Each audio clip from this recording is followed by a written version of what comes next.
नमस्कार प्रिय विद्यार्थियों, आप सभी का मेरे YouTube channel Renuka study point में स्वागत है। आज के इस वीडियो में कक्षा 8 के गणित विषय की प्रश्नावली 3.3 को हल करना सीखेंगे।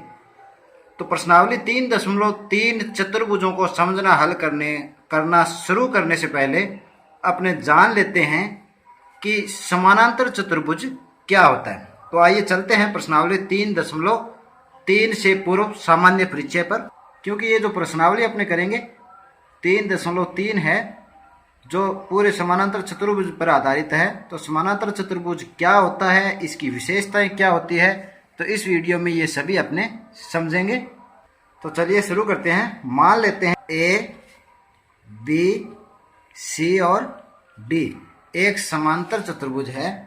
अब समांतर चतुर्भुज होता क्या है, चित्र को देखकर अपने पता कर सकते हैं कि इस चतुर्भुज में आमने सामने की भुजाएं बराबर है, यानी आमने सामने की भुजाओं को सम्मुख भुजाएं कहते हैं कि सम्मुख भुजाएं बराबर होगी। तो ये जो सम्मुख कोण भी है वो भी क्या होंगे, बराबर है। सम्मुख कोण कौन से होते हैं, जैसे कोण ए का सम्मुख कोण क्या होगा, कोण सी।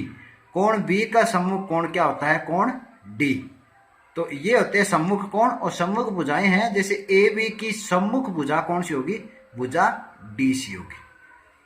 भुजा ए डी की सम्मुख भुजा कौन सी होगी, भुजा बी सी होगी।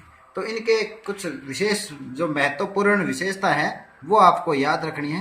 पहली विशेषता तो इसी की यही है कि इसकी सम्मुख भुजाएं बराबर होती है।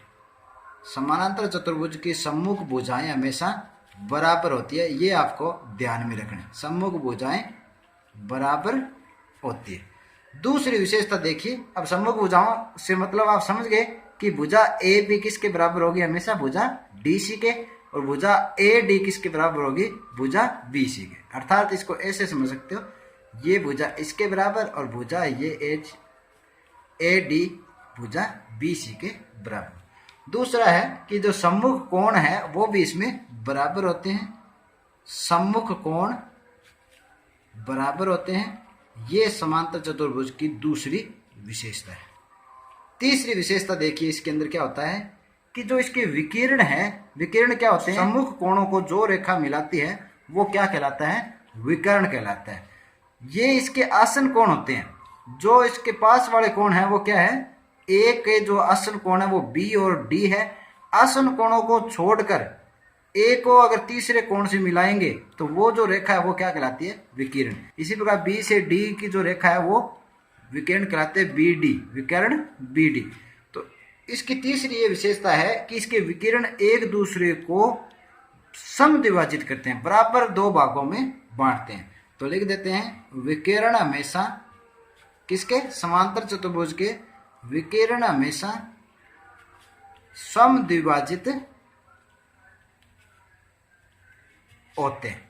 इसमें ये मेन इसकी विशेषता ये है कि जो समानांतर चतुर्भुज है उसके विकिरण हमेशा क्या होंगे, समद्विभाजित करेंगे, एक दूसरे को समान दो भागों में काटते हैं। और चौथी विशेषता देखिए, अभी बात की थी कि आसन कोण, कि समानांतर चतुर्भुज के जो आसन कोण है उनका योग 180 डिग्री होता है। चाहे आसन कोण कोई से भी ले लो, कोण ए और कोण बी का जब योग लेंगे अपने, इन दोनों आसन कोणों को लेंगे तो इन दोनों का जो मान होगा वो 180 डिग्री होगा। इसी प्रकार बी और सी का जो कोणों का योग है वो भी 180 डिग्री होता है। तो अपने क्या लिख सकते हैं कि जो आसन कोण है वो समपूरक होते हैं। समांतर चतुर्भुज के आसन कोण समपूरक होते हैं। समपूरक का मतलब है कि दो कोणों का योग 180 डिग्री हो, उसे बोलते हैं समपूरक। और पूरक कोण कह दें तो अर्थात पूरक का अर्थ है कि जब दोनों कोणों का योग 90 डिग्री हो तब वो क्या कोण कहलाते हैं, एक दूसरे के पूरक कोण कहलाते हैं।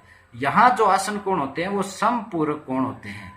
आसन कोण समपूरक होते हैं, या इसे आप ऐसे समझ सकते हो, अर्थात कोई भी दो आसन कोण ले लेते हैं। मैं कोण ए और कोण बी लेता हूं। एम कोण डी ए बी प्लस कोण बी क्या होगा, कोण ए बी सी बराबर इन दोनों का योग कितना होता है, 180 डिग्री। अर्थात कोण ए प्लस कोण बी, इन दोनों का योग कितना होगा, 180 डिग्री। ये थी समांतर चतुर्भुज की विशेषताएं जो आपको ध्यान रखनी है।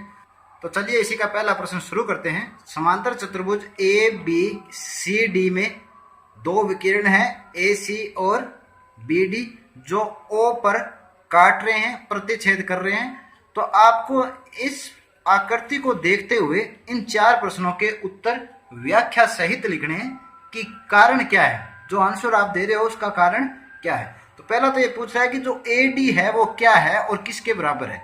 तो ए और डी एक भुजा है, समांतर चतुर्भुज की एक भुजा है, और ये किसके बराबर होगी, अभी अपने चर्चा कर चुके हैं कि ये इसकी जो सम्मुख भुजा है उसके बराबर होगी। तो ये भुजा किसके बराबर होगी, बी सी के। तो यहाँ आप आंसर ले सकते हो कि ये ए डी है वो बी सी के बराबर होगी। और इसका व्याख्या क्या करनी है कि क्योंकि समांतर चतुर्भुज में सम्मुख भुजाएं बराबर होती है। ये इसकी विशेषता अभी अपने पढ़ी थी, सम्मुख भुजाएं बराबर होती है। इस तरह से आपको इसकी व्याख्या लिखनी है। चलिए इसी का तो दूसरा भाग है कि कोण, ये किसका चिन्ह है, कोण का, इसको कोण बोलते हैं।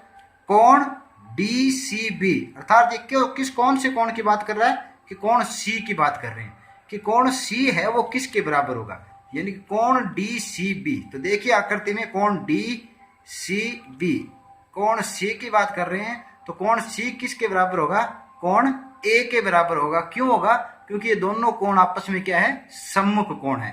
तो आप अपने इसको ऐसे लिख सकते हैं कि कोण डी सी बी बराबर कोण डी ए बी, कोण डी ए बी। क्यों बराबर होंगे, तो इनको भी ऐसे लिख सकते हैं क्योंकि कोण समांतर चतुर्भुज में, व्याख्या लिखनी है इसलिए समांतर, क्योंकि समांतर चतुर्भुज में सम्मुख कोण बराबर होते हैं। सम्मुख कोण क्या होते हैं, बराबर होते हैं। इस तरह से इसकी व्याख्या आपको लिखनी है। अब देखिए ओ सी क्या है, देखिए ओ सी ये एक विकिरण का आधा भाग है। तो ये किसके बराबर होगा, ओ ए के बराबर होगा, क्योंकि अभी अपनी बात की थी कि जो विकिरण है वो दो समान भागों में एक दूसरे को बांटते हैं। अर्थात ये ओ सी आधा है, इसका पूरा हो जाएगा ओ ए सी का आधा भाग ओ सी है। तो यहां अपन लिख सकते हैं कि ओ सी किसके बराबर होगा, ओ ए के बराबर होगा।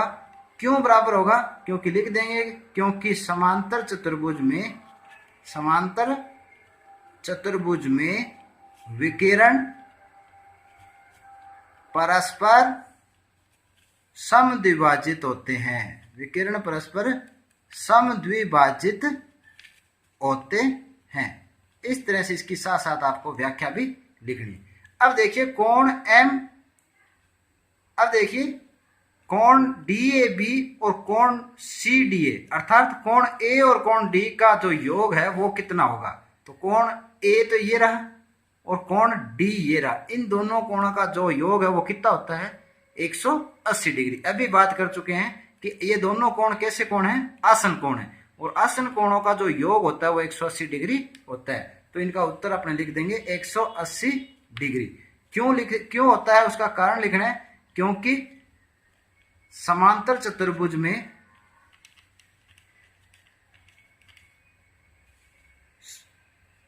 आसन कोण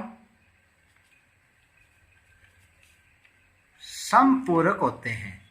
आसन कोण कैसे होते हैं, समपूरक होते हैं, अर्थात अगर दोनों कोणों का योग 180 डिग्री होता है।